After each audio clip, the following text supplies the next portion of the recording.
So here it is. We've opened the box. We're taking it out of the box. Where do we start? Most devices have templates, right? Blank pages. Most devices have pre-stored vocabulary. If you pull an echo or an accent out of the box, you have all that Unity vocabulary. You have pages. You have pages of vocabulary for different academic tasks. You have pre-stored sentences. If you pull a Dynabox out of the box, you have that whole interact set of pages. And that can be really overwhelming. Like, where do I start? Okay. So vocabulary selection really is the first thing we think about. What are we going to put in this device, and what are we going to teach from this device? Many high-performance devices come, which I just said, come with this pre-stored vocabulary. And a lot of the devices come with a framework of pre-stored messages, including phrases, sentences, and lengthier social messages, like, hi, how are you today? What I'm going to talk about is the utility of pre-stored messages versus the utility of a word-based approach today. Todman and Morrison wrote that the major problem with pre-stored approach is that it's impossible to anticipate precisely what content will be required in a free-flowing conversation. And McCoy actually was writing an article on how to develop a system of pre-stored messages. So she's an advocate of pre-stored messages. But in her introduction to her article, she wrote this quote: "We know that no matter how good an utterance-based system is, there will be at times a pragmatic mismatch between the most appropriate available pre-stored utterance and the particular discourse context in which the user finds himself or herself." So if we wanted to do a real-life example, Chris, I'm going to pull you in for a second. Did you and Don go out to dinner last night?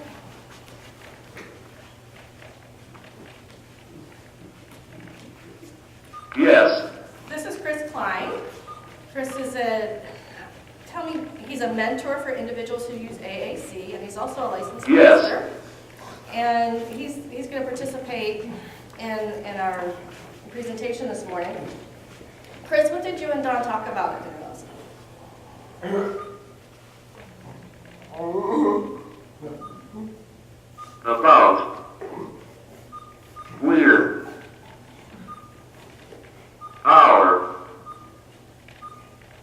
day and the things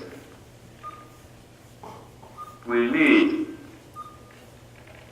to do today, about our day and the things we need to do today. Okay, so imagine if we had to do pre-stored messages for Chris, or Chris had to pre-store that vocabulary so that he could have a conversation with his wife Dawn about the things he needed to do today. First of all, how much time that would take, and not being able to predict what Dawn would respond with, how would that impact what he had pre-stored? I can't read her mind. I can't read her mind. It's okay, Chris. No man can read anyone's mind. Don't even go there. Don't even go there. Every month in Pittsburgh, we have the honor of doing a presentation. Bruce does a presentation, and we actually have people come from all over the country, and we do a presentation on core vocabulary. One of the things we talk about, actually in a different context, but let's say you've gone to Pizza Hut and you want to, provide your AAC user with the appropriate vocabulary, and in this context, we'll say with the pre-stored messages to order their pizza and order their meal. And so you've set it all up. And then the conversation, we've ordered our food, and the conversation begins. Bruce, would you like to give the conversation example that you give in the seminar? Okay, here was the conversation. It starts out, my brother's new wife came to my house, had 5 drinks. I think she's in trouble.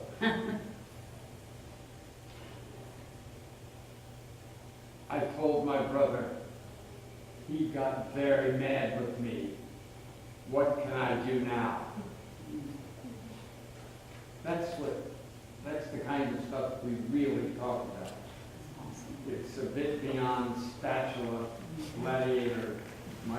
afraid, love, and other favorite vocabulary items. Or someone asks me, how are you? I say pepperoni because I had nothing else. Or someone asks me, how are you? I say pepperoni because I had nothing else. Exactly, because we've only prepared you to order your pizza. And maybe something from the salad bar and your drink, but we haven't prepared you to be able to communicate beyond that. Okay, thank you. A study by firm in 2001 was a case study exploring the use of Minspeak application program for bliss symbols. And that is one of the maps that's available is for individuals who use bliss symbols to be able to transition to voice output technology. And in this case study, they were exploring, should we start with pre-stored messages? Should we start with a word-based system? And of the two participants, they both went to the words. And the reason that was stated was because pre-stored messages are inflexible. And it's difficult to choose, and they're difficult to choose and use appropriately. I actually yesterday was in a session, and I'm not downing the presenter, but she was talking a lot about her therapy and a lot of pre-stored messages. And I asked about what was the frequency of pre-stored messages. So we had this discussion, and she had thought that the frequency of novel utterances was low. And so she went to the next case study and talked about how they were trying to problem solve a pain issue that the client was having. And the client only had pre-stored messages. And so when they asked the client a series of yes-no questions, and finally got to the point where the issue was something that was either on the chair or on the bed. And the way they got that was, it's in my bedroom. So the issue was that the part that elevates her foot in her bed was broken. But instead of saying bed broken, they had to go through this process and use a pre-stored message that really didn't, you can't anticipate that the foot of the bread is going to break. And if you did, how far buried in the continuum of phrases would that be? So I just found it interesting.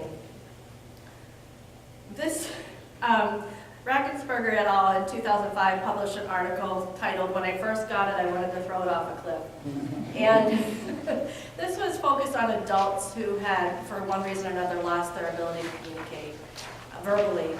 And so they had acquired a speech-generating device. And the focus for the adults in this study was that all of them were using pre-stored messages and trying to anticipate the messages that they would find useful. And so some of the quotes from this were that every few days I would change it, programming in my device, and I still do. It's always an ongoing process for me to change something because my needs are always changing. And then one individual said, I don't really have too many pre-programmed phrases because I like to be spontaneous and form my sentences on the fly. So I'm going to actually ask you, Chris, do you use pre-stored messages at all? Never. Never? Okay. And I'm not saying that we should not use any pre-stored messages. I think that And I'm not saying we shouldn't, but I don't like them. Never, and I'm not saying we shouldn't, but I don't like them. right. And I'm not saying that we shouldn't have them either for those quick things that we need to be able to say or those urgent messages. But I think that it's a mistake to focus our intervention, especially when we're first starting with our kids on pre-stored messages. And I used to think that kids had to hear the whole sentence and be able to output the whole sentence so that they could learn what that sounded like, so that they could eventually learn to put it together. But my thoughts have changed on that because I didn't see any real growth in that.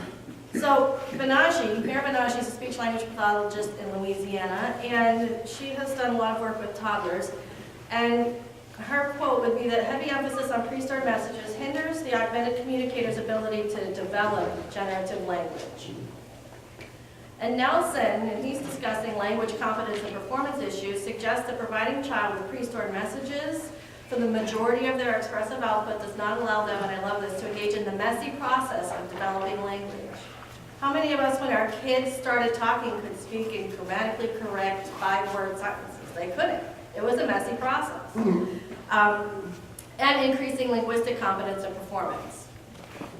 So I think I would rather have an augmented communicator use 2 words and even use them in the wrong order, but be learning the process, than to be able to say a whole sentence like, look at that dog over there. Okay. So what is the goal for people who use AAC? The goal for people who use AAC is to have the most effective communication possible by being able to say what they want, when they want, and how they want. And this goal is most effectively achieved by having the capacity for SNUG, and that's a term that was coined by Katya Hill at the University of Pittsburgh, and it stands for Spontaneous Novel Utterance Generation. So if we're not going to use pre-stored messages, then we need to look at, a word-based vocabulary set. Well, how do we decide what our word-based vocabulary set is going to be? That we decided, okay, pre-stored messages, word-based. We're going to go with word-based. Where do we go from here?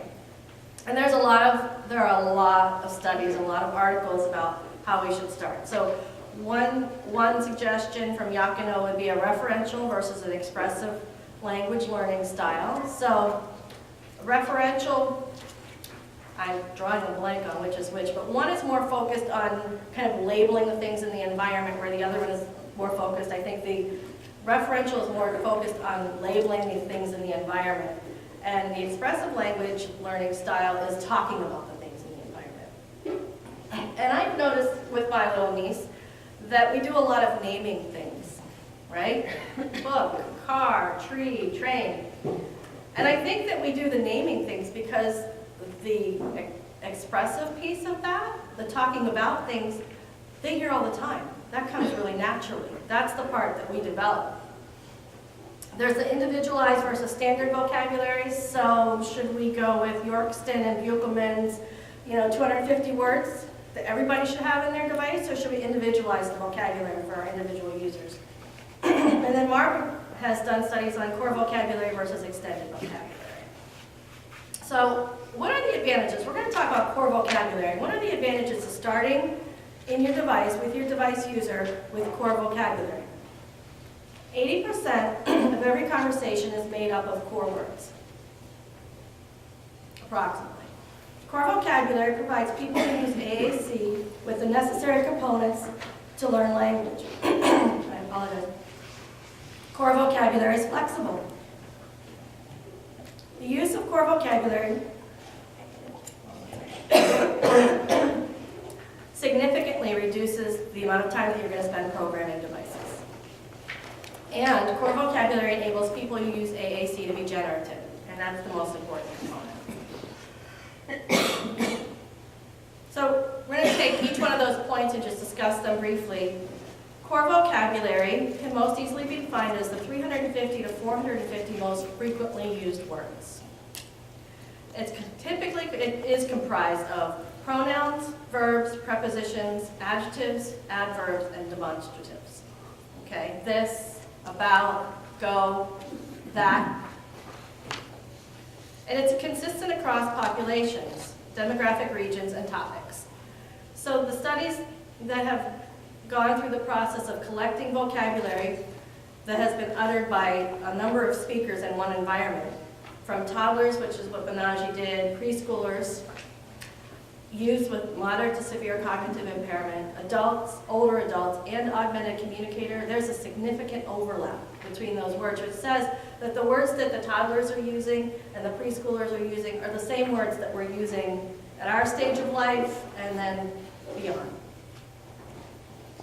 Extended vocabulary, on the other hand, is comprised of thousands and thousands of words that are mostly nouns, people, places, and objects.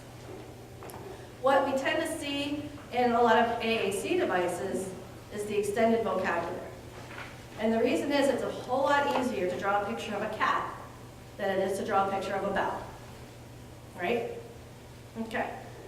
So extended vocabulary is specific to the individual speaker, topic, geographic location. For example, I would use the word Steelers during football season. You guys might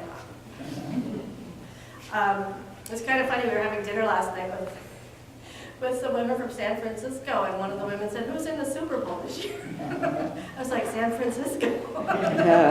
She's like, "Oh." Anyway. So vocabulary is based on frequency of use. So when we're thinking about the vocabulary that we would like to have in our systems and be introducing to our users and getting the most utility out of our devices, we want to give our kids access to that vocabulary that they're going to have the best use of. So Gail Van Tatenhove has come up with this graphic, and I love it. True core or hardcore, those words that are in that 350 to 400 word list. There are words like get and need and another, that, these. Again, really hard to picture, aren't they? But we use them all the time. Soft core, this next layer out, are those everyday words that didn't make the 350 to 450 word list. But they're words like last or however. Your personal core are those words that are so important to you. My personal core is Bosco. He's my dog. He's what I live for. Much to the chagrin of my boys. I'm kidding. But Robbie, Matt, and Dan are part of my personal core. Those are my boys. But they might not have anything to do with your personal core. Extended vocabulary are those words that we only use in that specific context. Bruce likes to use the example of the word spatula, because even if you're cooking, you might not use the word spatula. Even if you have a spatula in your hand, you may not use the word spatula. And even if you did use that word, that's the context, that's one part of the day. So that's your extended vocabulary, those thousands of nouns. And then we have this extra outer terrestrial, extraterrestrial extended vocabulary. That's where a lot of our academic words are. Things like, I have to use photosynthesis because it came up 3 times yesterday. Osmosis, paleontologist, totalitarianism, right? These are words that exist in our English lexicon, but other than when we're learning about them, we don't use them at all. Okay. So you've just got this device, you've opened it, plugged it in, you've turned it on. Where is the core vocabulary? All of the high-tech AAC devices come pre-programmed with core vocabulary, okay? The Pranky-Romic devices come with Unity, which is the picture-based, the Minspeak system. They also come with WordCore, which is a word-based system, and you can buy WordPower, okay? Now, WordPower is something you're gonna see on my list a couple of times because it's a software and it's not a company-specific tool. In a Dynavox, you have Gateway. You have WordPower, and you also have something called AlphaCore, which was developed for individuals who are literate, and so the vocabulary is organized alphabetically rather than by part of speech, because the thinking was that as adults who have lost their ability to communicate verbally, that they might organize their access alphabetically. The Toby's products have a Sono line. The Sono Lexus is the highest level, but you also get core vocabulary in their other versions. And then the Saltillo, it has the NovaChat 10, which is a small core vocabulary set. And some of the other apps out there are also, like ProLoco to Go has put together a core vocabulary now. Okay, because I think the companies are hearing. The app developers at first were coming out with all this category-based stuff. Like I want to be able to say my animals and my colors and my this. But what was happening is that kids weren't being generative with it. They were saying one word. And so the developers were getting the message that we need to be able to use language. Okay. So now we know where the core vocabulary